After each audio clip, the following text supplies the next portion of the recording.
In today's episode, we're going over physical therapy treatment for shoulder pain during the bench press.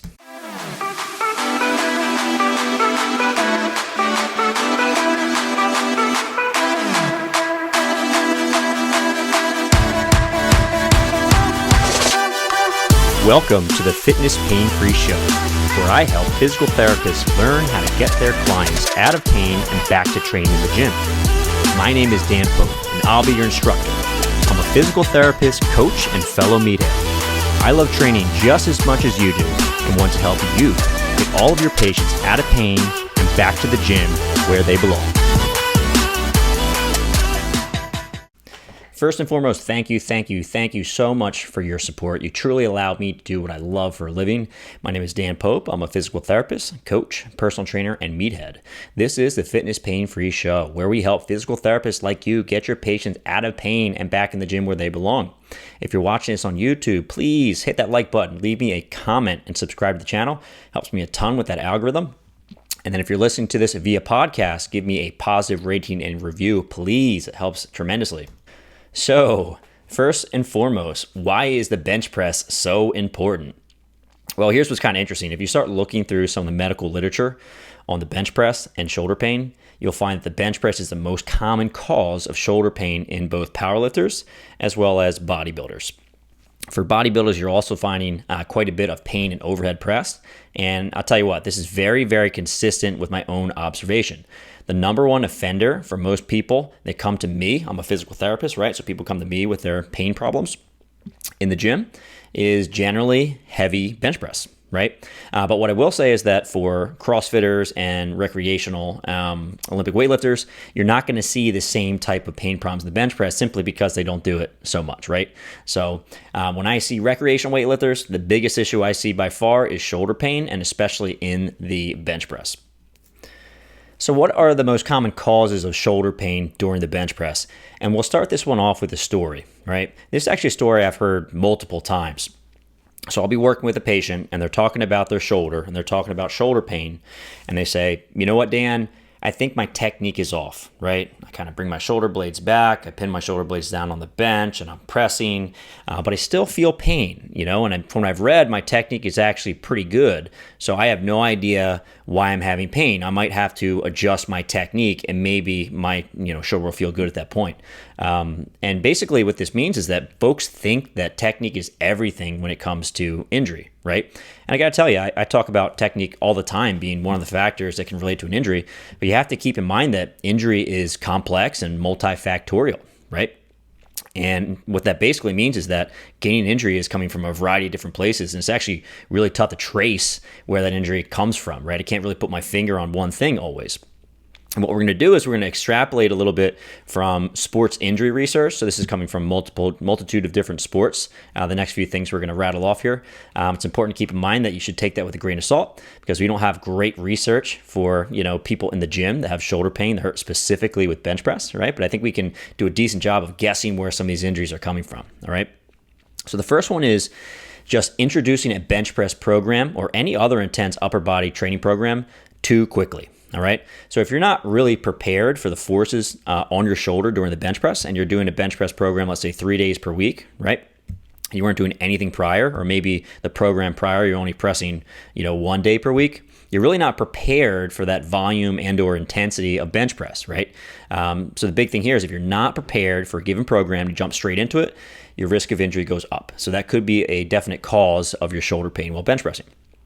The other one, and this is, these citations are coming more from the CrossFit literature, but they're all over the place. You'll see this in a variety of different sports.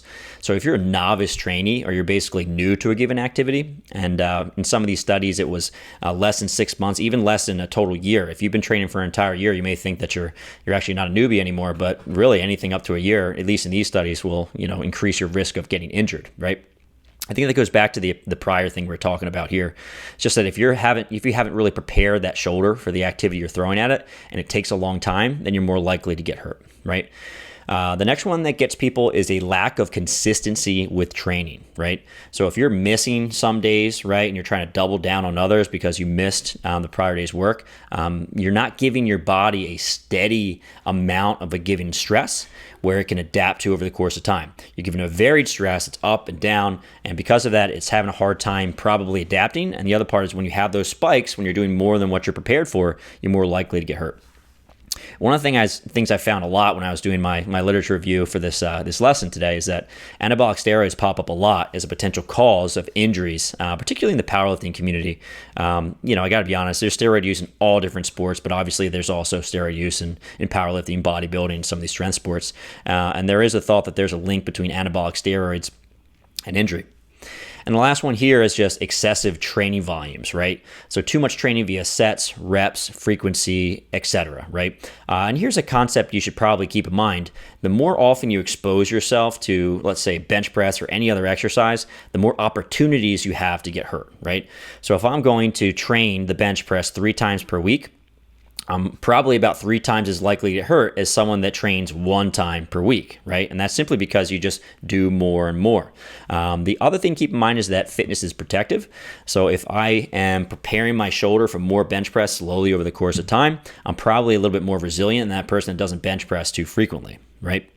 But the last piece is that there's probably a finite amount of volume that someone's shoulder can handle. And the other thing is that that's probably very much influenced by how fast you ramp up some of that volume. It's also probably going to be reflective of how well you're recovering, so how well you're sleeping, how well you're eating. So it gets a little bit complex here, but suffice to say, there probably is a ceiling where at some point you might end up getting hurt if you do too much, okay? So what else can cause shoulder pain in the bench press? Well, and I've already said this before, excessive training loads. And the other piece that they talk about a little bit in the medical literature is high loads in a compromised position. And this kind of goes back to technique. We'll talk about this before. But at the very end range of a bench press, you've got a decent stretch across the front portion of the shoulder. If you're using a very high training load combined with that big stretch, the thought is maybe that leads to some injury, right? It's actually a pretty cool study. I'll put the link in the bio in the show notes. The bench press increases risk of injury to the AC joint, something called distal clavicle osteolysis, which is basically the end portion of the clavicle lysing or cutting off, wearing over the course of time from so much bench press. And it was really interesting that in this study, they're looking at people that had a higher bench press and people that had a lower bench press.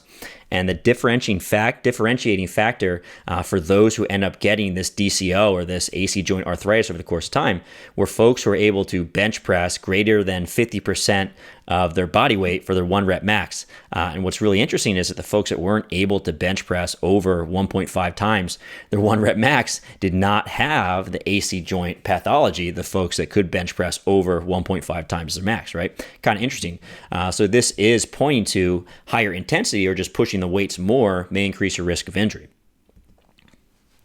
How about technique? And really, we're gonna talk about this much more in depth later. But that really is probably going to depend on the person, and also the pathology.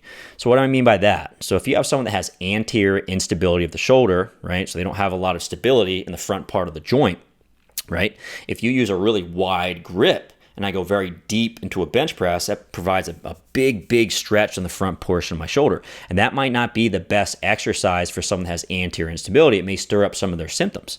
But on the flip side, if you have someone that has posterior instability, right, so it has more instability in the back side of the joint, if I adapt a wider grip and go nice and deep in my bench press, I actually will provide some stability towards the posterior side of the joint, right? So that wide grip might not be phenomenal for someone who has anterior instability, but it might be just what the doctor orders for someone that has posterior instability, right? And what I will say is that certain shoulders are just going to tolerate certain techniques better than others over the course of time. And oftentimes you don't really figure out what the perfect style is for you until you've been hurt, right? The next thing is a spike in training volume. And really, we've been talking about this in all the prior points. So if you have any period of increased training, a really good example is what's going on right now. So right now, it's New Year's, right? And typically speaking, people have New Year's resolutions, and oftentimes that New Year's resolution is get to the gym, right? So if you are, barely getting to the gym once a week, right, for the past several months, and all of a sudden you start going 5 days per week, you have spiked your training volume. And if you've spiked the volume of bench press, it could be a very good reason why your shoulder is starting to hurt, right? The next one is a lack of coaching or poor coach/athlete relationship, right? A lot of folks that go to the gym, they have no coach whatsoever, right? But if you do have a coach and you have either a lack of coaching, right? So if you have no technical guidance whatsoever from a coach, no guidance on programming, no guidance on, how hard to push and when to back off, right? No guidance on recovery, that's going to increase your risk of injury. And the other piece is that if you don't have good communication with your coach, that also can create problems. And the thought there is that if you don't tell the coach that your shoulder is, let's say, not handling the stress very well, if it gets a little bit irritated, the coach is not likely to change your program in a way that's going to keep the shoulder a little bit safer over the course of time. So that's a potential reason why you can end up getting hurt, right? And the other one that's extremely important is your recovery. And by recovery, I mean your nutrition, your sleep, your stress management, right? And or a lack of recovery between intense sessions. So the programming is super important. Your ability to recover between sessions is super important. And if you're having a lot of stress in your life, you're having poor sleep, if you're not eating enough, that can all increase your risk of injury potentially, and that can lead to that pain in the shoulder. What else? A big one is not taking prior shoulder injuries into account, right? And I really like the title of this book. This book is called The Body Keeps the Score. The author was Bessel van der Kolk, right? And what's interesting is this book is about PTSD, but this is a very relevant saying for orthopedic injuries. And what I'm getting at is that your body basically remembers old injuries, right? And the job of pain in your body is to keep you safe. And if your body has been hurt in the past and it wants to avoid a future injury that may occur in a similar way, it's more apt to create pain to protect you, to keep you from doing anything stupid, right?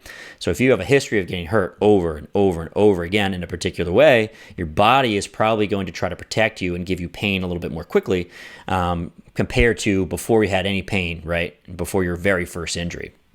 Okay. The other interesting thing you'll see in our medical literature is that different psychological profiles or characteristics are going to increase the likelihood that you get hurt, right? And the first one is a high athletic identity.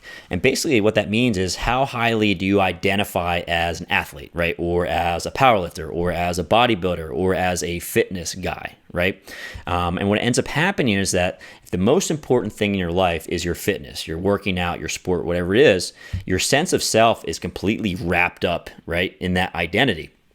And if you do start to have, let's say, pain or an injury or whatever it is, that's a huge threat on the person that you are, right? And you might feel like you don't have very much value or self-worth anymore, even though obviously as a person, if your shoulder hurts during the bench press, you shouldn't feel this way, but it's hard not to, right?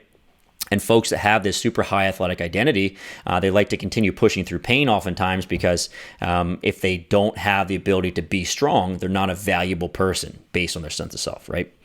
And the other one you'll see is perfectionism. So if someone is a perfectionist, they may feel like they have to do everything in the program at all times, right? Or maybe do extra sets until they get it absolutely perfect. This person is more likely to push the envelope with training, most likely. And then because of that, they may end up getting hurt, right? And these folks combine that with a high athletic identity, right? They're potentially more likely to use denial as a coping strategy. So basically ignore that they have any pain and continue working because it's so important for them to be perfect, right? And it's so important to maintain the athletic identity, right? So I think this is the last one here. What I will recommend you guys do is if you want to learn more about how injuries happen in the gym, I have a mini course for you, completely free. It's going to go over the 7 reasons why people get hurt in the gym and what to do about it. The link is right below, right? We have this in the show notes. It should be in there. So take a look and tell me what you think. So next, what are the most common bench press injuries? Well, again, looking through the medical literature, the most common ones you're going to find are strains, sprains, tendonitis, and these are the most commonly reported injuries in bodybuilding and powerlifting. It's going to be a little bit different once you get into Olympic weightlifting, once you get into CrossFit, right? The other reported injuries you're going to find, particularly with bench press, is going to be pec strains and or ruptures. It's going to be shoulder dislocations, both anteriorly, right, through the front and posteriorly through the back. You're going to see capsulolabral injuries. So that's your basic labral tears, your instability patients, your slap tears, your biceps tendonitis patients, superior labral issues. You'll see rotator cuff pathology. With this, you'll see tendonitis, tendinosis, and tears. And lastly, you'll see AC joint pathology. Like I mentioned before, distal clavicle osteolysis, oftentimes just referred to as AC joint arthritis, right? And here's the thing. Once you start looking through the medical literature, it's actually a little bit scary. You might start thinking that everybody just tears their pec, right, and dislocates their shoulder, just because that's most of the research in terms of case studies that we have online, and there's not a ton of research, just shows that there's a lot of ruptures and there's a lot of dislocations. These are relatively rare, right? And I wanted to say is that I'm a physical therapist, right? I've been working with the fitness population for, close to 20 years now, right? As a physical therapist and a coach. So what I see the most in terms of injuries, by far, the biggest one is going to be your basic rotator cuff tendonitis, tendinosis, or bursitis. Close second, and maybe even a first, depending on the age, is going to be biceps tendonitis or biceps tendinosis, right? Pretty far third after those two would be your labral pathology. So your slap tears, your anterior and posterior instability, and your multi-direction instability. They're still relatively common. It's not like I don't see them quite a bit. And then further and further down the line, so these are pretty distant in terms of how often I see these, but you'll see your AC joint injuries, so your distal clavicle osteolysis, you'll see your pec strains, you'll see your pec ruptures, and your dislocations. The dislocations I have never seen personally, right? I've only read about these online. I've treated thousands and thousands of people over the course of time that push it pretty hard in the gym, and I've never seen a dislocation, at least from bench press, right? Have I seen a few ruptures? Yes. Have I seen a lot of these pec strains? Yes, I've seen some of these, but I got to be honest, the dislocations are very, very rare, at least from what I've seen. So, another question. Should I continue bench pressing when I have shoulder pain, right? And I know this is a popular question because I do a lot of keyword research for YouTube and also Google, and this thing pops up a lot. This question is very popular. So here's my short answer. Yes, all right? And here's the thing. The long answer is it depends. And everyone hates that response, but it's true, right? So what does it actually depend upon, right? So when people come to see me as a physical therapy, my priority, number one, is to keep people training in the gym, right? Exercise has a myriad of benefits. It's so good for you. And if you stop exercise at any point within your career, whether it's an injury, stress, whatever that happens in your life that's more important than exercise, you start kind of falling down this pathway of having long-term chronic issues. And that's obviously not good from a health perspective, but even from a welfare perspective of, let's say, healthcare dollars that are spent in your country, right? We're in the United States, we spend a ton on healthcare. If people were healthier, I'm sure that those costs would go down over the course of time. Right? So whenever we can, we want to try to keep people in the gym working towards their goals as much as possible, right? Here's priority number two. We have to respect the injury site, because if we throw too much stress at the area, if I say, oh, your shoulder hurts, keep benching, and I want you to add more weight, I'm probably going to worsen your shoulder, right? Or at the very least, keep the pain sticking around for a while, right? I'd be lying if I said sometimes that when you push through pain, right, you get better. Right, you don't get better, excuse me. You can get better when you push through pain in the gym. And I've done this several times, but you can also get worse. So I think anytime that you're blowing through pain in the gym, you're taking a risk, right? And the other piece is that if you put too little stress on a given injury, sometimes that pain just sticks around, right? And this is very clear in the rotator cuff research, right? So folks have rotator cuff tendinosis or partial tears. If you look at how long some of the folks in these studies have had pain, it's oftentimes years, right? So if you have a rotator cuff injury specifically, but can be different pathology, if you don't stress it with some sort of strengthening or some other program, it tends to stick around for long periods of time, for years. People can feel they have a busted shoulder, right? So one of the reasons why we want to continue training is because we want to apply enough stress so you end up getting better, right? And that brings us to priority number three. We want and need to stress the injury site, right? And the reason being is that strengthening is going to heal shoulder pain. It's going to decrease shoulder pain. And this is for a huge myriad of different disorders. So shoulder instability, rotator cuff pathology, biceps issues, AC joint pain, all this stuff gets better if we strengthen it appropriately, right? And what ends up happening is if we do this appropriately, we get a really nice win-win situation. We kind of get our cake and we get to eat it too. So basically we get to continue training, which we really want to do, and we rehab the shoulder at the same time, okay? And we're gonna talk about how we go about that. So how do we fix shoulder pain during the bench press? So I'm gonna try to break this down and make it as simple as possible. I'm gonna give you 4 steps to success, right? Number 1 is finding tolerable substitutions for the bench press and other aggravating movements in the gym, right? Step 2, strengthen the shoulder. Focus on the injured area and helper muscles for the bench press. So this would be the rotator cuff, serratus anterior, the pecs, delts, and triceps are the main movers in the bench press. Step number 3, we're going to progressively overload. We're going to start with a little bit of stress and we're just going to ramp up over the course of time, get stronger and stronger. And the last piece, step number 4, is to slowly transition back to your prior program. So we want to try to modify your program as little as needed, right? Start to slowly progress over the course of time and try to progress right back to where we were before the injury at your prior program. So, step 1. How to modify the bench press to continue training with shoulder pain.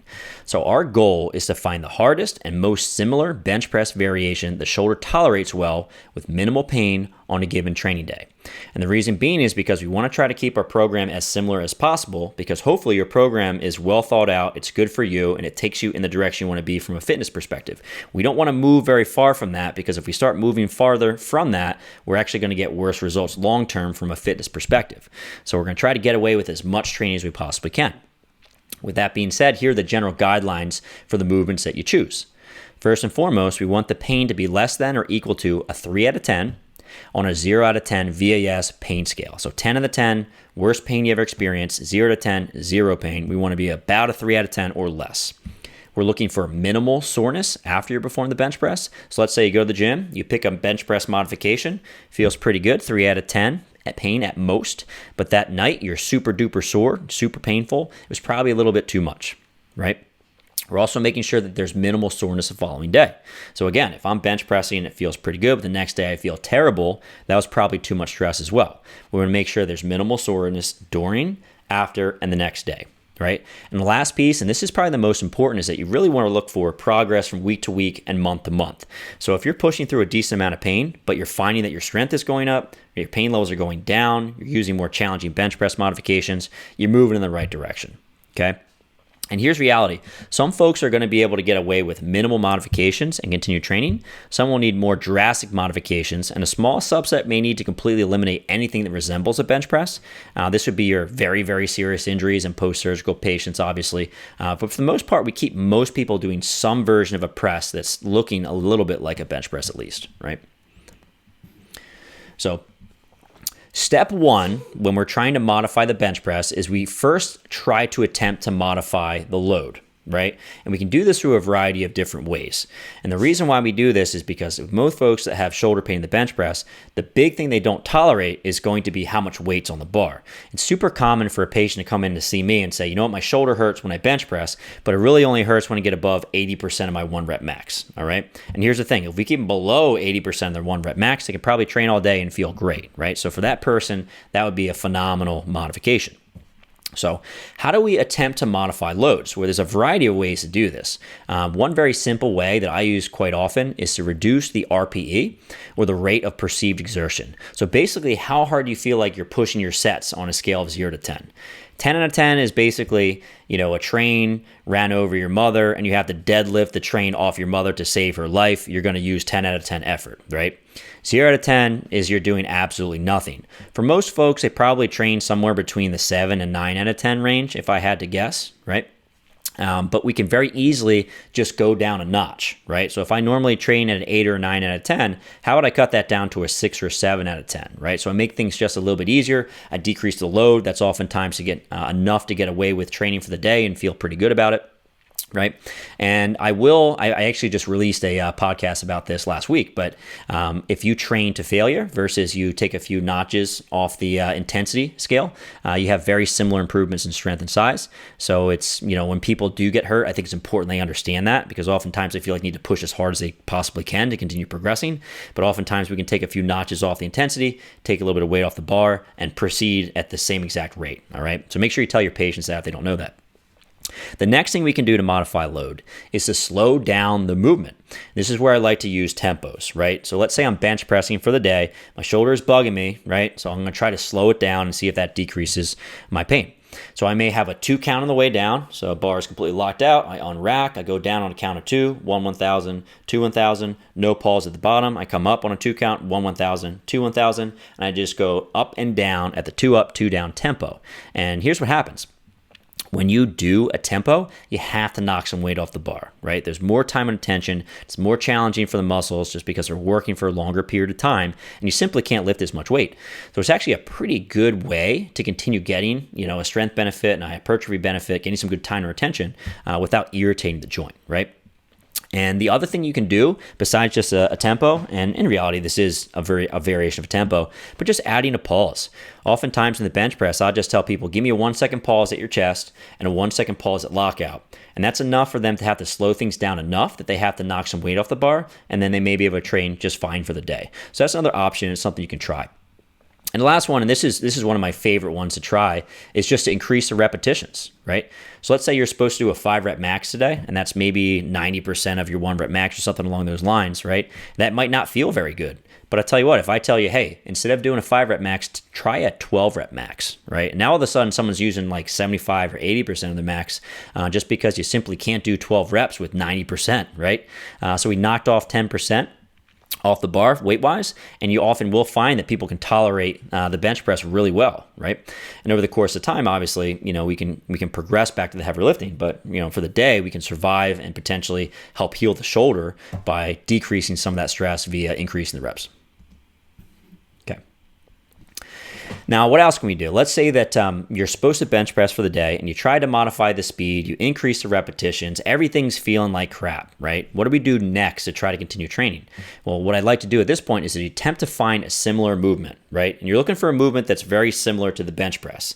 So we're looking for a movement that maybe trains the pecs, trains the delts, trains the triceps, trains all the pressing muscles, so we continue to make progress over the course of time, right?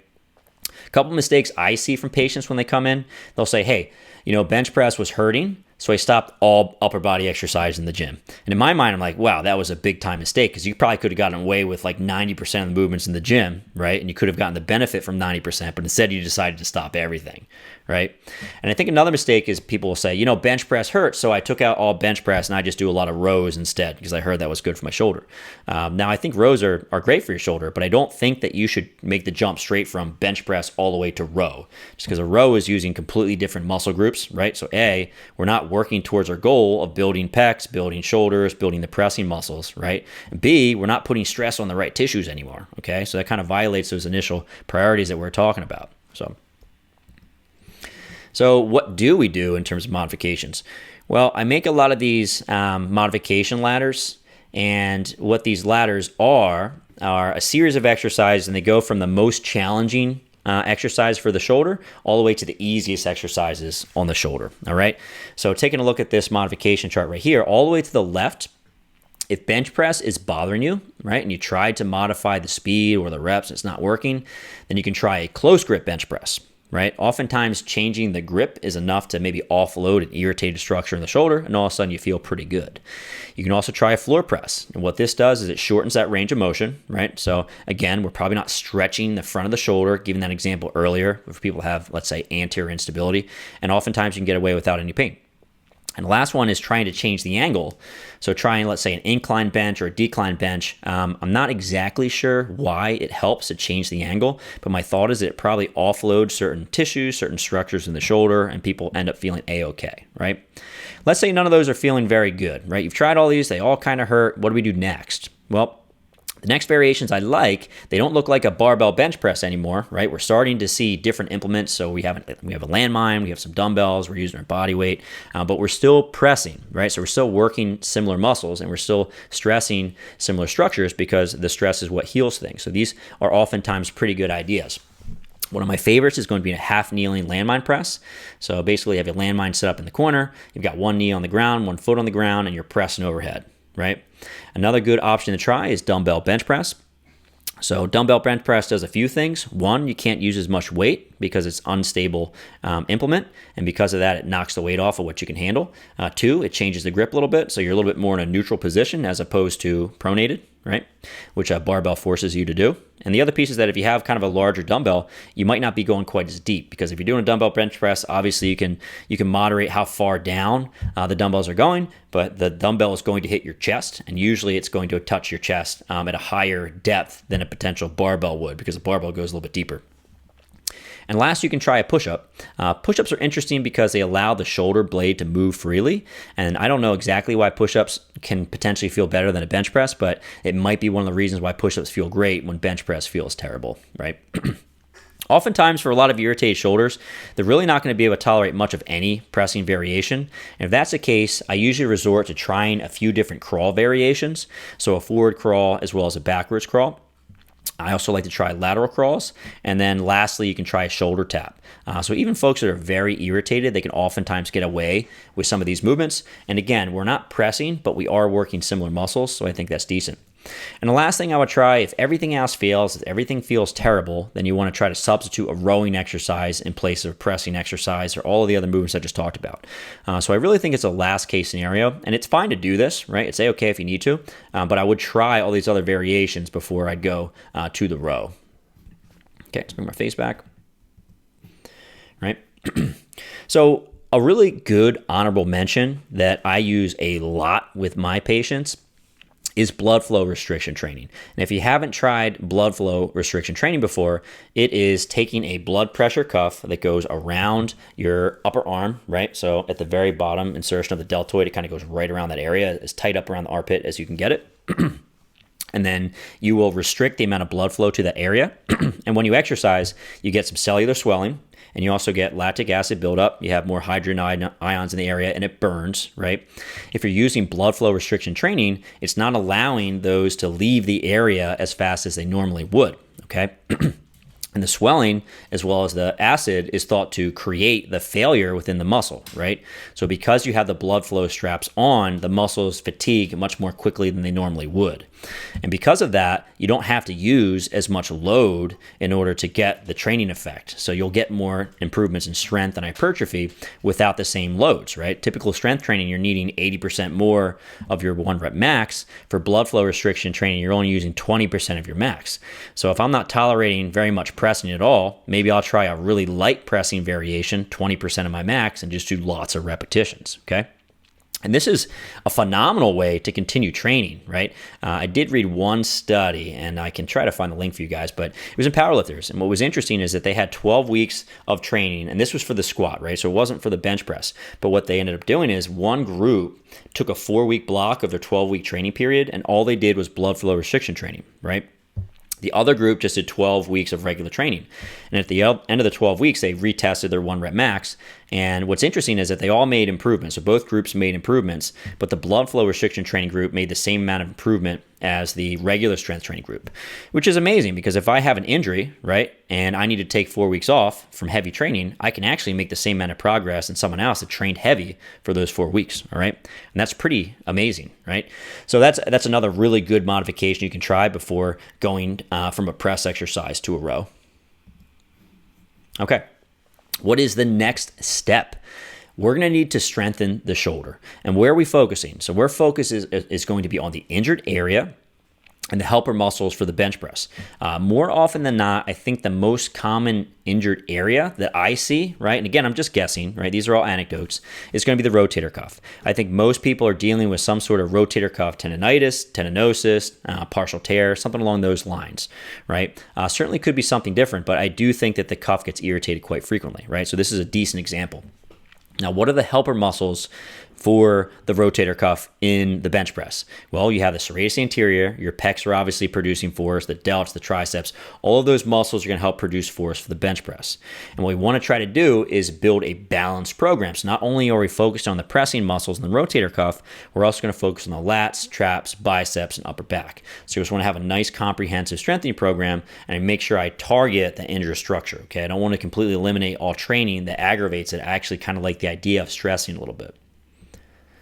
So, that being said, what are the best rotator cuff exercises for shoulder pain during the bench press, right? And we talked about this a little bit previously, but why am I concerned about the rotator cuff in the bench press? Well, first and foremost, it's a potential source of pain, all right? And if you start looking through our medical literature, right, on the bench press and what the most common types of injuries are, you'll see tendonitis being one of the first ones, okay?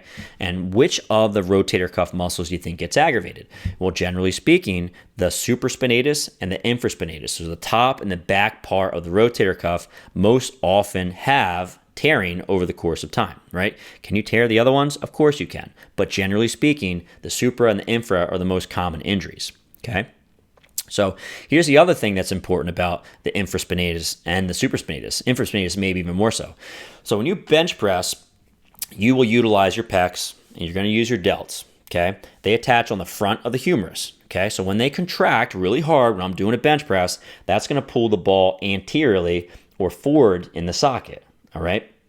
Now, the infraspinatus sits on the backside of the joint and it has to fire with equal force as the pecs and the delts to keep the ball centered in the socket. All right. So I want to try to stress the rotator cuff. So I want to stress the infraspinatus and the supraspinatus because A, they're probably one of the injured structures and exercise is going to heal that structure. And the other part is that the infraspinatus is what controls motion within the joint when I bench press. So it makes total sense that I should be focusing on these areas, right? So one of my pet peeves when it comes to rehab of the shoulder, and this is more, I think, popular in the strength and conditioning world, right? And also in the social media world, not necessarily in the physical therapy world, is that when folks have shoulder pain, they think, I need to do more rowing. I'm not doing enough rowing. I need to really increase the amount of rowing that I do, right? Now, I don't think that's a bad idea, but I don't think it's super accurate, right? And the analogy that I give people, especially the students I work with, is that let's say you have Achilles tendonitis, Achilles tendinosis, right? And you're trying to get that person out of pain, right? What do you give them? You give them calf raises. We directly stress the Achilles tendon, right? If someone had shoulder pain and you told them, I need you to stop pressing, I want you to start rowing, that's the same as telling your Achilles patient, I want you to stop all calf raises and I want you to do tib anterior raises all day long, resisted dorsiflexion, right? Now, obviously, that doesn't make any sense, okay? So what I'm getting at is that if you have shoulder pain in the bench press and the rotator cuff is involved, we need to directly stress that in order to make progress over the course of time.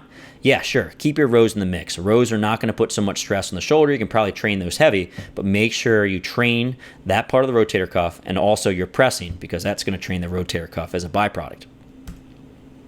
Okay, so I already said this before. During the bench press, the pecs and the anterior delt are going to be prime movers, right, for the bench press. They're firing aggressively. And what that's going to do is pull the ball forward in the socket, anterior translation, and the posterior cuff, which sits on the back of the ball and socket joint, infraspinatus, has to fire aggressively to keep the ball in the socket. And we have some research about that. And there's, this research study that I'm quoting right here. They put people in a chest press machine and they measure the EMG of the rotator cuff, right, and also the pressing muscles. And what they found is that when you do a bench pressing motion, your infraspinatus is very active, but the front side of the rotator cuff, the subscapularis, is quite quiet. And if we flip it and do a row, the infraspinatus is now quite quiet. So rows are not good rotator cuff exercise for the infraspinatus, right? But the subscapularis EMG goes way up. So when you do a row, the front of the rotator cuff is very active, subscap. When you do a press, the back side of the rotator cuff is very active, infraspinatus.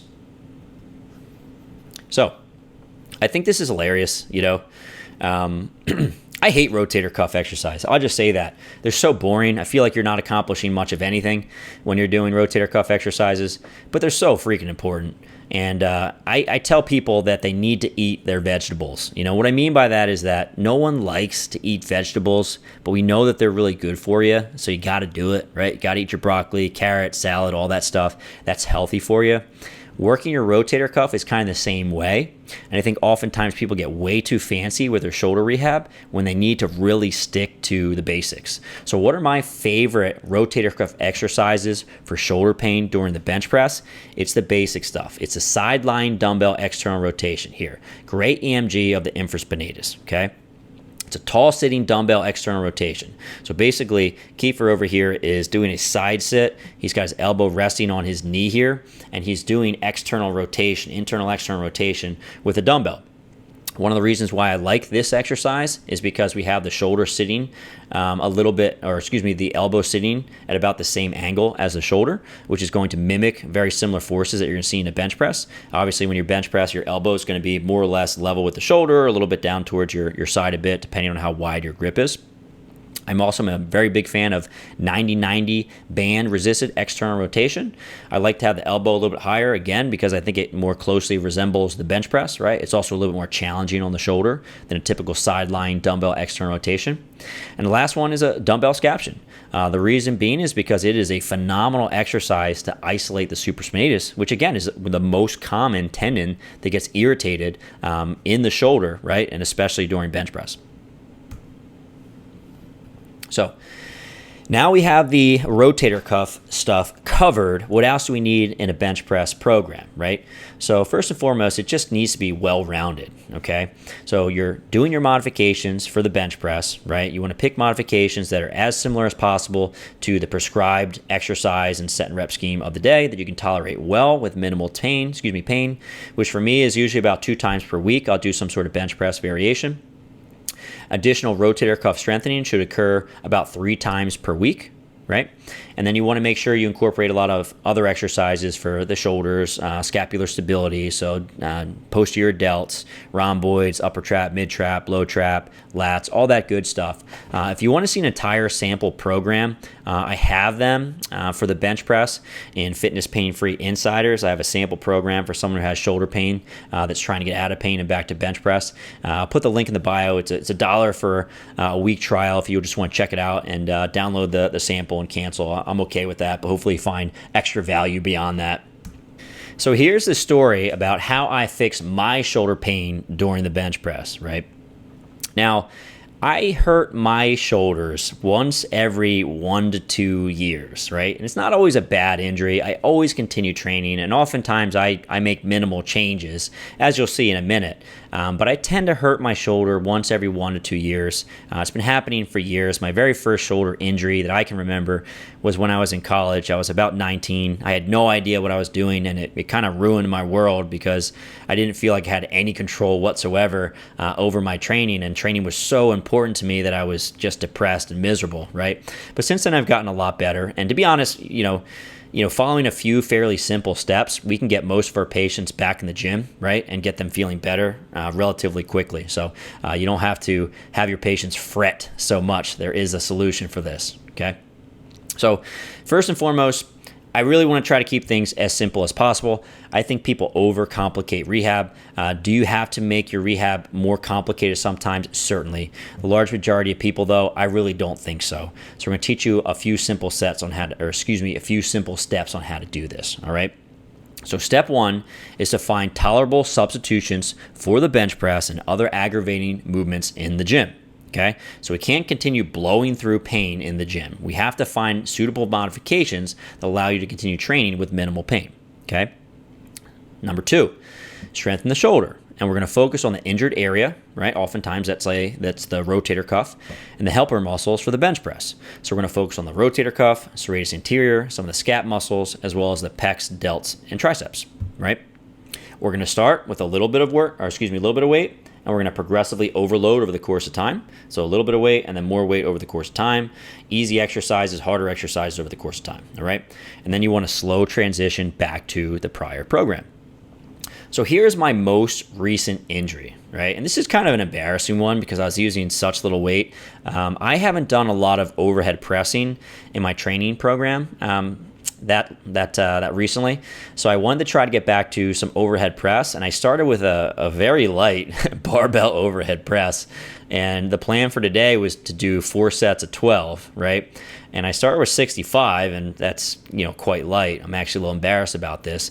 I'm doing sets of 12, and on that very last set, I felt a fairly sharp pain on the back side of my right shoulder. Right? Like, oh man, that doesn't feel good, right? It's one of those ones where like, crap, I think I did something bad. I'm not really sure. I'm going to keep training and see how it goes, right? So lo and behold, I tried doing some additional training. I think my next exercise was dumbbell bench. Yep. So I was supposed to do 4 sets of 15. As I started to warm up, I noticed I had a sharp pain on the back side of my right shoulder during the warm-up sets. This is all taken from my training journal, by the way. So I write all my programming down, and I do a lot of journaling based on how I feel, right? And here's the thing.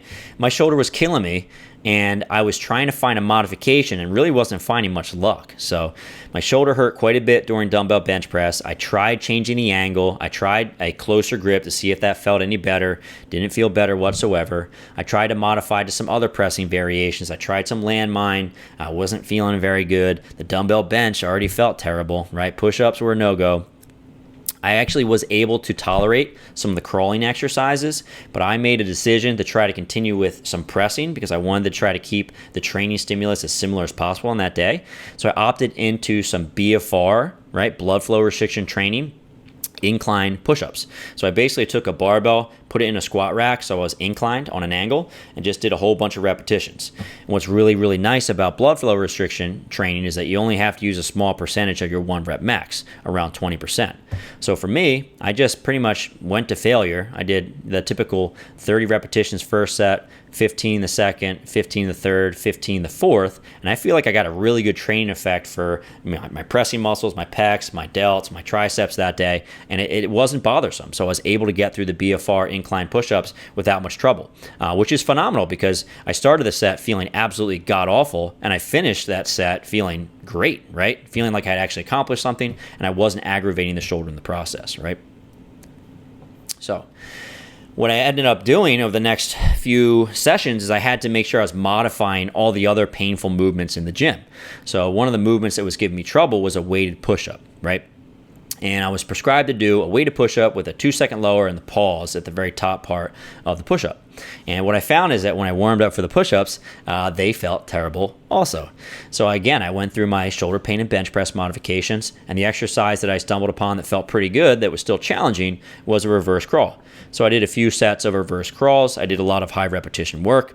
Oftentimes when you're trying to decrease stress on a given area, you make the exercise really easy and you do lots and lots of reps so you can still get a little bit of a train effect. And that reverse crawl just really fit the bill for me. So I was able to modify my push-ups with an exercise that was similar, right? And then what happens over the course of time is I want to make sure I focus on the structures within the shoulder that are injured, right? So I'm a physical therapist, right? Obviously, I can do this. Now, if you're watching this, you're not a physical therapist, you should go get evaluated before you try to treat yourself. But when I did evaluation on myself, I found that I had a positive Hawkins-Kennedy's test, I had a positive Neer's test, I had a positive empty cam test, right? I was also dealing with pain on the lateral side of my shoulder, kind of right underneath that acromion. And I had pain during resisted external rotation and abduction, right? The other piece is that I injured myself during an overhead lift. So kind of the obvious idea of what I hurt myself was probably my rotator cuff. I thought I probably injured my rotator cuff. I had some tendonitis. I had maybe potentially a reactive tendinopathy. I haven't had any imaging on my shoulder, but I'm hoping that I don't have a partial thickness tear in my rotator cuff. I may, I'm not sure, right? So what did I do in this case? Well, I got to strengthen the area. I had to strengthen that irritated and injured structure. So I incorporated rotator cuff work. My accessory work was all rotator cuff exercises to target that injured, irritated area. So I was doing sideline dumbbell external rotation. I was doing some scaption, and I was doing some 90-90 cable resisted external rotation for 3 sets of about 10 to 12 repetitions, right? what was kind of cool is that I was more or less able to continue training with the rest of my training program with minimal problems, right? So all of my lower body strength training was the same. All of my rowing exercises were the same. I didn't have to change anything besides a few pressing exercises, right? And adding in a few accessory exercises at the end of my training program to start making some progress over the course of time. If you want to know the program that I'm using currently, it's my program on Fitness Pain Free called Ain't Nobody Got Time for That. I'll put a link in the bio if you want to check it out and try out the program. So, over the course of time, as I got better, the next step is to progressively load the area, all right? So what that means is I'm trying to find more challenging modifications that my shoulder can handle as I get a little stronger, as the pain levels go down, right? And a super easy way to do that is just to increase the load, right? And also to add more challenging accessory exercises. And another easy way to increase the challenge of the accessory exercises is simply to add a little more weight and decrease the repetitions, all right? So for me, I had a pretty fast, I want to say resolution, but decrease in my symptoms. It was super painful for the first week or so. That second week, I actually felt quite a bit better. I wasn't 100%, right? But I was feeling quite a bit better. And the next time that I was supposed to bench press in the gym, I was supposed to work up to a 7 out of 10 bench press, right? A set of 5 reps bench press at a 7 out of 10 RPE, and then do some back off sets afterwards. As I started warming up, I very quickly found out that I wasn't going to be able to tolerate loads that high. My shoulder was barking at me. It wasn't feeling good. So I made a quick modification. And all I needed to do was increase the repetitions on the bench press, right? So if you look at my training journal right here, I was supposed to work up to a 7 out of 10 RPE set of 5 and then do 2 back off sets of 5 reps, right? And as I warmed up, I didn't try to push it because I had some shoulder pain that was about a 4 out of 10, right? Generally, I like to keep my training at a 3 out of 10 pain-wise or less, so I knew I needed to modify the exercise for the day. But all I did was knock some weight off the bar and do sets of 10, and I actually felt really good. And I was able to work my way up to about 145 for the day with minimal pain. And for me, that's a success, right? And what you'll see over the course of time is that each week I did a little bit more, right? So I never ended up doing sets of 5 just because my shoulder never felt up to it. But each week I was adding a little more weight. So first week was 145. Second week was 155. Third week was 160. Fourth week was 165. And what you'll see in my notes is that over the course of time, I went from a 4 out of 10 pain, right?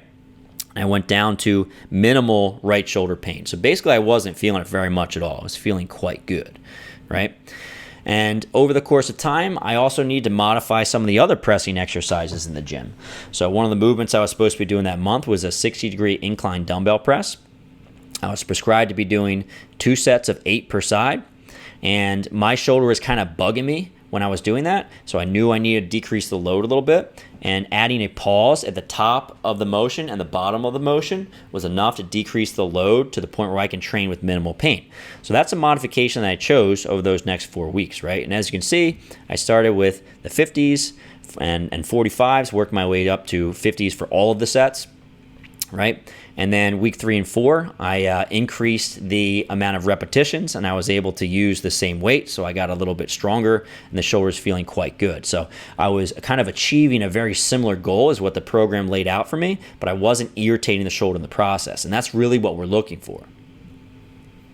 Okay, step 4 is a slow transition back to the prior program, right?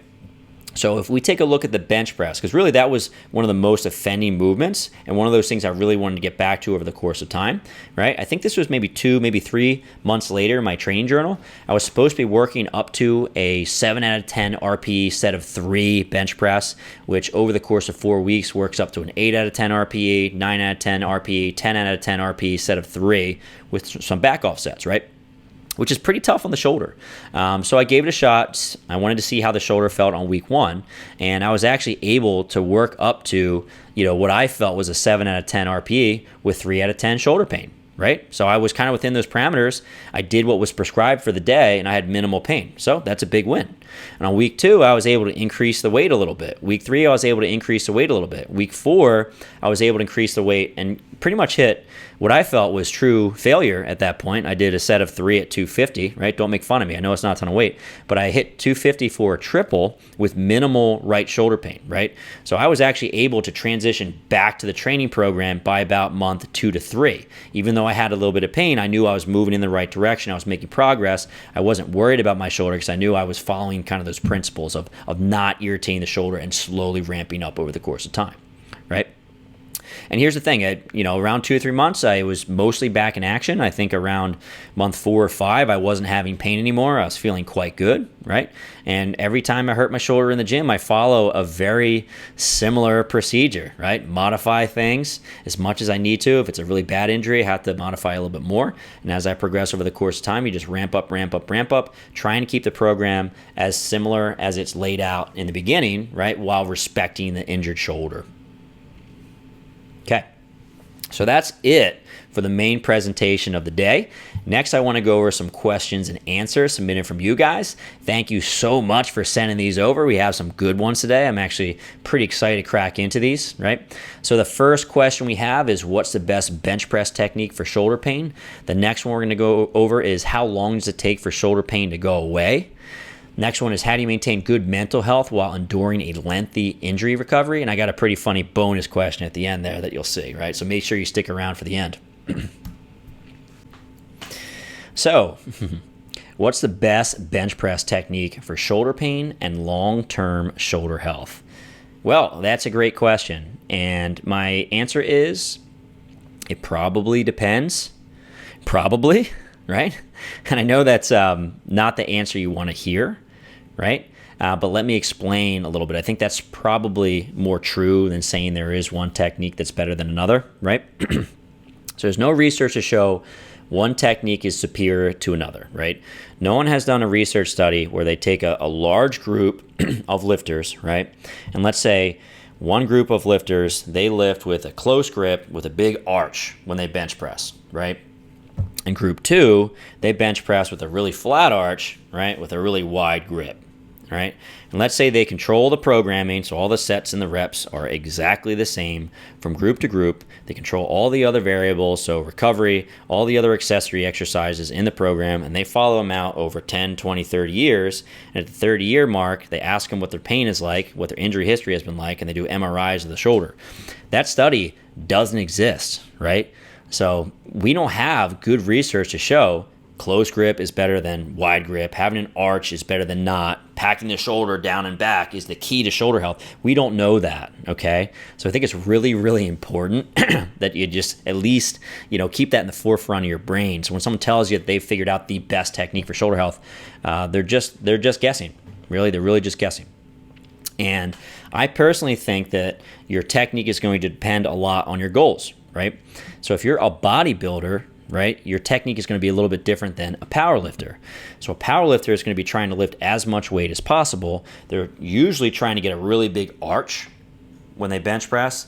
They're trying to touch the highest part of their chest. So oftentimes they're bringing the bar down more towards your stomach and they press it up towards their face just because that's a really good way to lift more weight, right?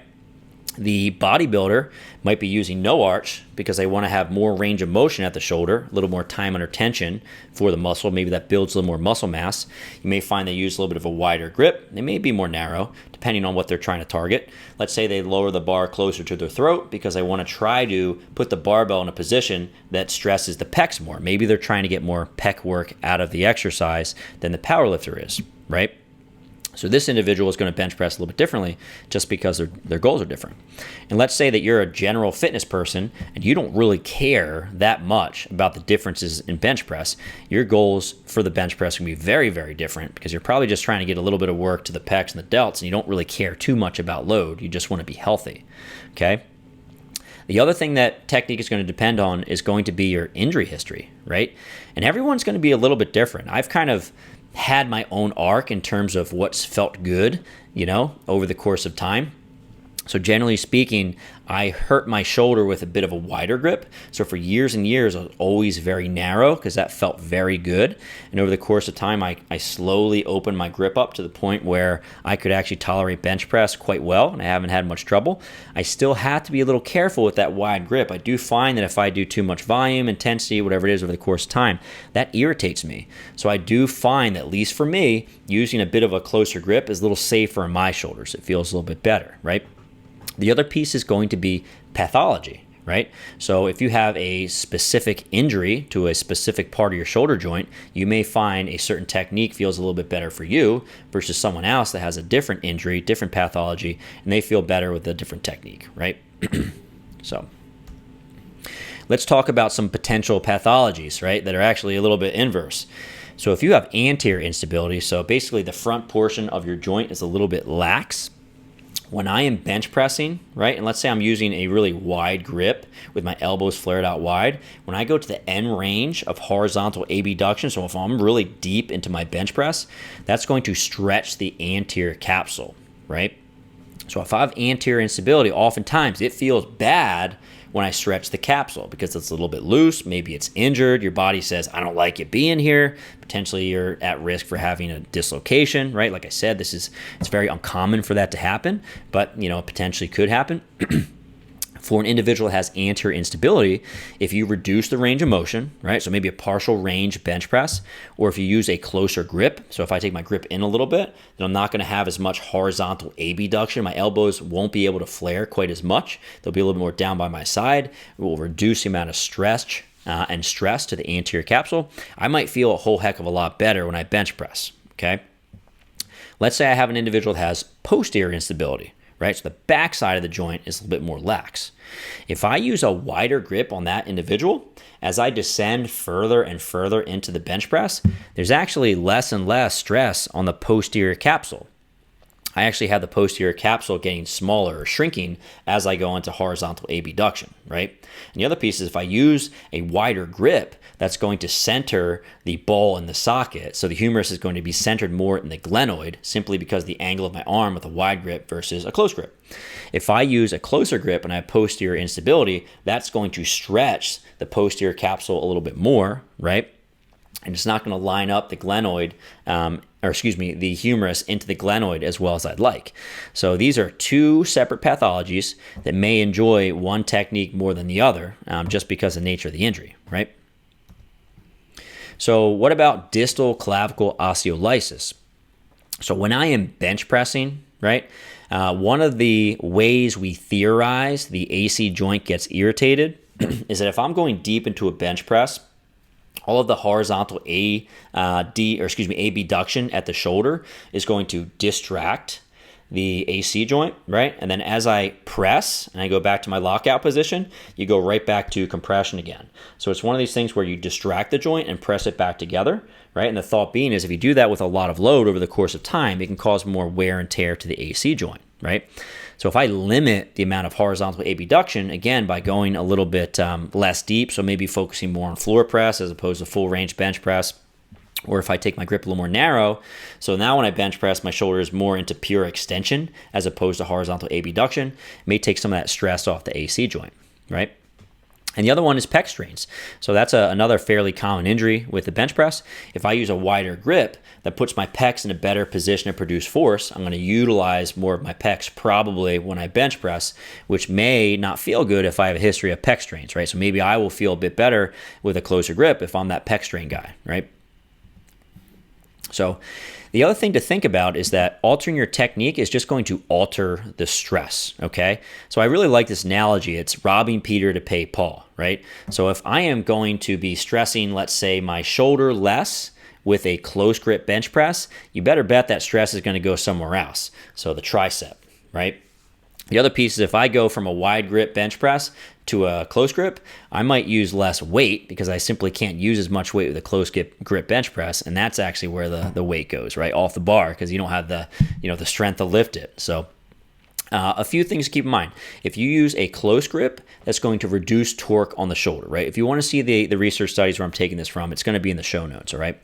And the other reason why this is probably going to decrease some of the stress on the shoulder is because it allows the elbow extensor, so basically the triceps, to contribute more force production, okay? It basically creates a moment arm for the elbow to produce a little bit of force, right? So now it's not as much work for the shoulder, it's a little bit more work for the elbow and the tricep.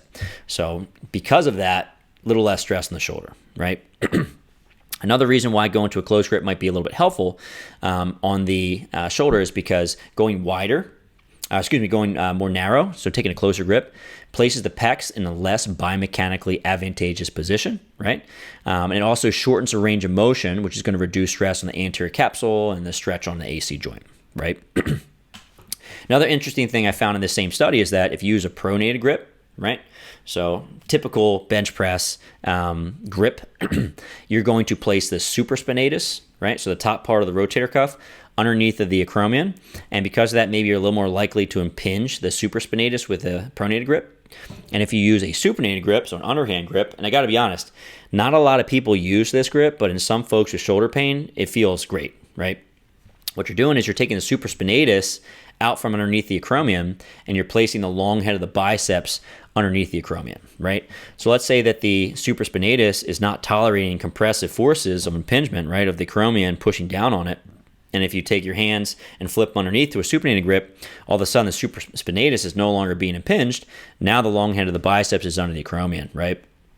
But also, I mean, if you have a long head of the biceps irritation, right? If you have, let's say, a tendonitis, tendinosis, and you try to use an underhand grip, that might feel terrible, right? But you may feel phenomenal with a pronated grip, right? So just keep in mind that when you change your technique, it's not like magically everything is perfect, right? You're just taking the stress from one place and you're dumping it somewhere else, right? So just keep that in mind. Okay.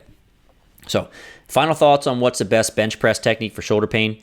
The best technique is probably going to be something that it allows you to reach your goals and respects your individual injury history, right? That may mean considering using a moderate grip width for the average person. This is maybe useful based on the types of injuries that we see in the bench press and the theory as to why using a close grip maybe decrease some of the stress on those structures. I don't know. I have no idea, right? That's just a guess on my part. The other thing that may be helpful is to use varied grips, maybe varied implements throughout the course of the year. So we might be avoiding some sort of overuse in specific areas, right? If you're pushing maximal strength as a goal, so if you're a power lifter, if you just really want to raise your maxes, it may be useful to have an in-season versus an off-season, right? So basically, let's say 4 to 6 months out of the year, you keep the reps relatively high, right? We're not going super heavy. And then as you move a little bit closer to competitive season, maybe we start using bench press modifications that are more similar to your actual bench press in competition.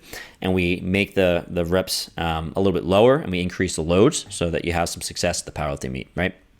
What I will say at the end of the day is that exercise technique during the bench press may not be the most important variable in injury, right? And I know that may ruffle some feathers, but just based on my experience and what we're seeing in our medical literature, I'm not sure if bench press technique is the thing that's causing problems, right? There's probably some other bigger fish to fry.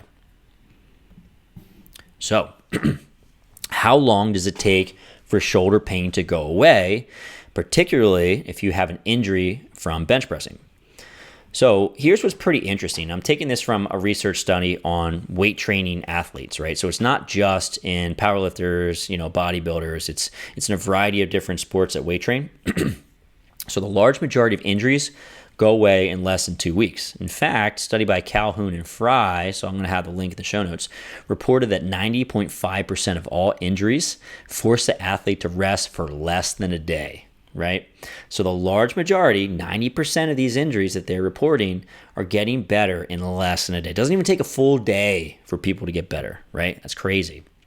They also reported that only 0.5%, so less than 1% of the injuries lasted for more than 3 weeks. So the large majority of injuries are going to get better very, very quickly, right? And the last piece is that most injuries are mild or moderately severe. So I'm guessing that has a lot to do with the pain intensity, how bad it is, how limited people are. So a little story I want to talk about before we move on here is that I've been a CrossFit coach. I currently don't CrossFit coach, but I CrossFit coached for, let's say, around 6 years or so, right? I've been a personal trainer for 15-ish, getting on 20 years or so. But I was a CrossFit coach for 6 of those years. And when I was coaching CrossFit, I was also a physical therapist, right? And everyone in the class knew that, right? And after I finished coaching for the day, I would work out. And when I would work out, it was actually very, very hard for me to work out because I was bombarded by questions from all the members about every single pain problem that they were experiencing, right? And here's the thing, I don't have all night to do physical therapy with every single person that comes up to me, right? So I had a generic response, and my response was, let's see if we can figure out the movements that hurt you, okay? Modify those movements or back off of those movements for a little bit, week or two, right? Slowly ramp back into those movements over the course of time. And if you're still having trouble, if you're still having pain, give me a call, right? And here's what I'll say. Probably about 90 to 95% of all the people I talked to, their pain went away and they were fine and they never needed me, okay? So I really believe the large majority of injuries that you end up seeing in the gym, if you're a coach, are going to be very mild, and they're probably not going to lead to something much bigger over the course of time as long as you handle them appropriately, right? So as a physical therapist, right, and I think this is probably true for the majority of physical therapists out there, we have a bias, right? And we see mostly injuries that don't improve in 2 weeks, right? Because the injuries that get better really quickly, they don't come to see us because the pain is gone and they no longer have a problem. So we end up seeing the injuries that are a little bit more severe, right? And I got to tell you, these injuries that are a little bit more severe, it's very common for them to take months to years to fully recover, right?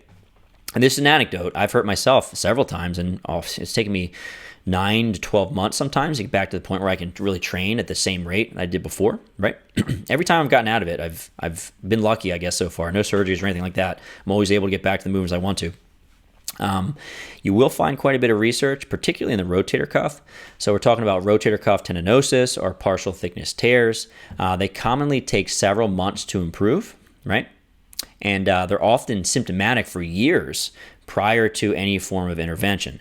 So what this basically means is that if you have some sort of rotator cuff pathology that's symptomatic, so it hurts, right?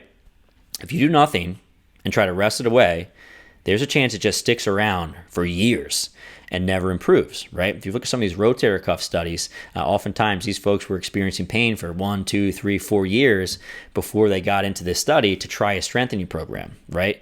And oftentimes it's several months until they start to see progress, right? But they don't make progress until you start training it some. So I think the take-home message is the large majority of injuries that occur, right, are probably extremely mild. Physical therapists are going to be biased because we're going to see these more serious injuries. It makes us feel like it's worse of a problem, right? And for a lot of these injuries, it can take months and months and months of consistent work to see a change, right? And last little caveat is that if you're not making progress, right, it's wise to go seek out some sort of orthopedic surgeon that can do some imaging, figure out what's going on to make sure that this person's not spinning the wheels over the course of time. Okay, great question here. How do you maintain good mental health while enduring a lengthy injury recovery? I got to tell you, this is extremely hard. I have personally been through a lot of lengthy injuries that have taken me years to actually get to a healthy place. I've worked with a lot of athletes where I've been with them through their entire journey to having pretty severe pain back to their regular activities. And this is hard. I got to tell you, it's very, very hard, right? But there are a few things I think you can do to make this a little bit easier to digest for the person in front of you. Like I said, a lot of the folks that you're going to be working with have a high athletic identity. Their sense of self is really wrapped up in their ability to be a good athlete, to be a fit person, a strong individual, a powerlifter, bodybuilder, fitness type guy, right? Fitness type girl. So if they get an injury, it's very depressing, right? It really, really stinks. So I think first and foremost, what you can do to help these folks out is just to create a nice plan, right? So if folks know that there's a process for getting out of pain and getting back to their activities, and they actually can get back to their activities, right? and you give them some hope, and you lay out a plan, step A, step B, step C, all the way up to I'm in the gym, bench pressing heavy weights again, I think that makes things much more tolerable for the individual, because now they feel like they have some hope, they have a plan, they can start working towards something, right?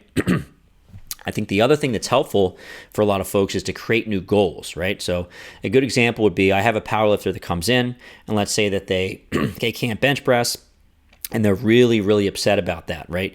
One of the things we can do is say, okay, well, we'll put the bench press on the back burner. Let's rehab that movement a little bit, but let's focus on your squat or your deadlift for the next few months, right?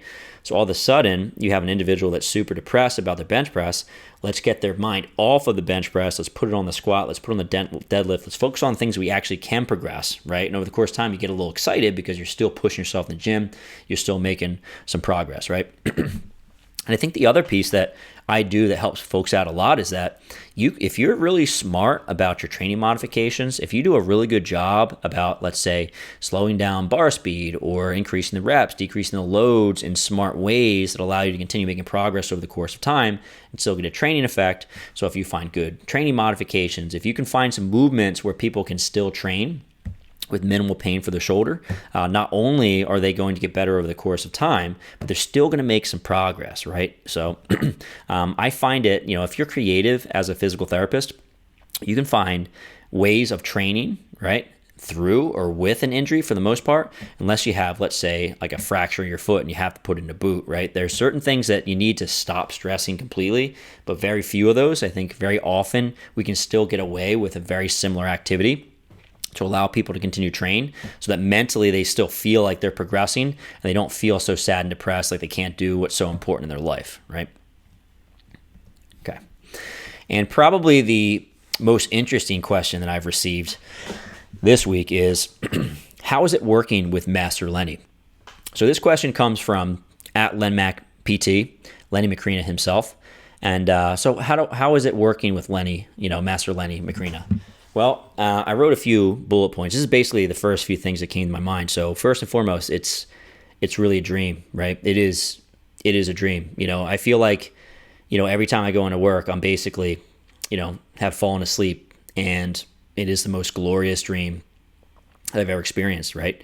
Another word that comes to mind is paradise. It's really that nice. Like really, when I go into work, it's up there, right? Okay. So we have a lot of references. So if you want, you can definitely check these out. They're going to be in the show notes. I think we have 23 total references. If you wanted to figure out which things I did cite, I put a little citation next to everything. So 15 is going to be chronic lack of sleep is associated with sports injuries or in adolescent athletes. So anywhere you want to see where the reference was, I'll leave the references in the show notes so you can check that out. And lastly, I just really want to say thank you. I mean that from the bottom of my heart. You listening to this and watching this on YouTube is amazing to me, because I get to live out my dream, right? As a physical therapist, helping other physical therapists out there, right? Work with people in the gym, getting them back to being healthy. And that really is important to me. It's very tremendous that you support me. I thank you very much. If you're on YouTube, please give me a thumbs up. I'd love to hear comments, right? What you do in terms of rehab for the bench press. Is it similar? Is it different? Let me know. Please hit that subscribe button if you haven't already. If you're listening to the podcast version of this, please leave me a positive rating and review. Helps a ton with that algorithm. If you want to hear more from me, if you give me a good review, it'll help me grow and help me to produce more content in the future. And lastly, if you want to go that extra mile and support me and get more great content, right? So if you want that sample program for the bench press, right? If you want to get some more information about how you can prevent injuries in the gym and rehab folks that are injured, right? Head to fitnesspainfree.com, click on the programs, and click on Fitness Pain Free Insiders online library. There's a ton of great content in there. It's just just $1 for the first week, only $9.99 after that. Please check it out. I'll leave a link in the bio. Okay, that's it. Thank you very much, guys.